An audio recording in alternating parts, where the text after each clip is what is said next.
story of Yusuf alayhi salam can be broken up into 12 parts.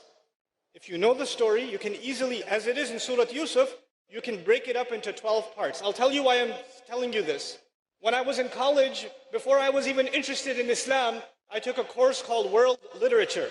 And in that course, we studied some parts of Plato's Republic, Aristotle. We even studied actually the Communist Manifesto. We read some things from the Confucius. We read some things from the Bible. We read something from the Quran. And at the time, I didn't know any Arabic.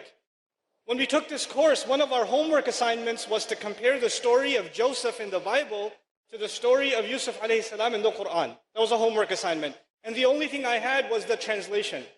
Now, I'll tell you what happened at the end of that homework assignment later, but let's go back to this. How many parts did I say the story has? What surah number is it? Anyone know? 12. Surah number 12 has 12 parts, interestingly. Anyway, here's the first part. Yusuf alayhi salam sees a dream. The second part, his brothers make a plan against him. The third part, and by the way, the plan succeeds and he's taken away from his family, you know what happens. The third major part, the wife of the minister tries to seduce Yusuf alayhi salam, the test that he was put through. So the first part was the dream, the second was the brothers, the third was the wife of the minister, the fourth one was when she called the ladies.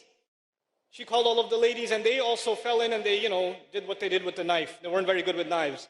And then the fifth part, Yusuf alayhi salam ended up in jail. You guys know that part? Right? He was falsely accused and he went in jail. The sixth part is when the king had a dream and he couldn't figure out what the dream means. What kind of animal did he see in the dream? Call it out loud. Huh?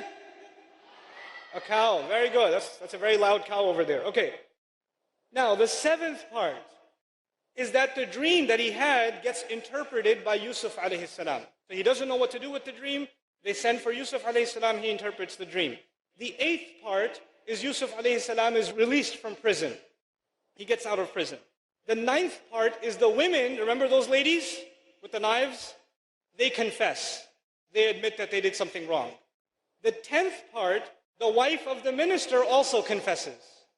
The 11th part, the brothers learn their lesson. You know the brothers who put him in the well in the beginning? Now we're in part 11 and they learned their lesson. Final part, part 12, the dream of Yusuf alayhi salam gets interpreted. Finally, he knows what the ta'wil of the ru'ya was. The interpretation of the dream was. Okay, how many parts did I say again? 12. Now listen carefully. Part 1, he sees a dream.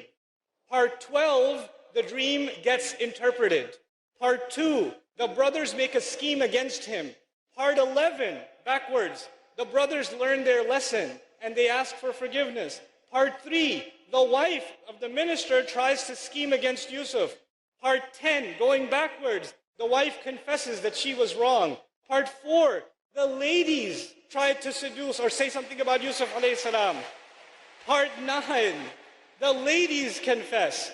Part 5, Yusuf alayhi salam goes to jail. Going backwards, part 8, Yusuf alayhi salam is released from prison. Part 6, the king sees a dream. Part 7, the king's dream is interpreted. This is not a book. It was a speech. There was no editing. There was no, here are the 12 parts. Let's put part 1 and part 12, part 2 and part 11, part 3 and part 10. It wasn't like that. It was given as a surah. The Rasul ﷺ recited it. And just in that recitation, it has this perfect symmetry. Subhanallah ma a'jaba hadha al-kalam.